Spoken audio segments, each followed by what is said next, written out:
मी संदेश दवडी. मला इथे बरेच जण ओळखत असतील. मी मेकर चर्च मंडळीचा आहे आणि बाळासाहेबांना मी आभार व्यक्त करतो बाळासाहेबांचे की त्यांनी मला बोलायची संधी दिली. सर्व आयांना माझ्याकडून मदर्स डेच्या हार्दिक शुभेच्छा आणि माझ्या मम्मीला सुद्धा मदर्स डेच्या हार्दिक शुभेच्छा.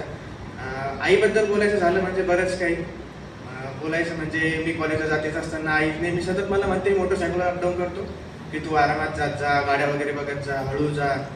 त्या गोष्टीचा मला राग येतो की मम्मी मला असं का बोलते, पण ती तिची काळजी आहे हे मला आज समजलं. कारण की बाकीचे सर्वच जण बोललेत त्यावरून मला ते आज कळलं की माझ्या आईचं प्रेम माझ्याविषयी किती आहे, काय आहे. आणि आईला मी आईचे आभार व्यक्त करतो की तिने मला सुंदर असा जन्म दिला, सर्व जग दाखवलं. बऱ्याच गोष्टीमध्ये मला आई माझी सपोर्ट करते. कॉलेजच्या गोष्टी मी माझ्या आईला शेअर करत असतो की मम्मी आज असं झालं, असं तर झालं, तो मला तसा बोलला. पण त्यातून मम्मी म्हणते की तू प्रार्थना कर. मी त्यासाठी प्रार्थना करेन. माझ्या जाण्या येणं सुखरूपासाठी माझी आई रोज माझ्यासाठी प्रार्थना करते.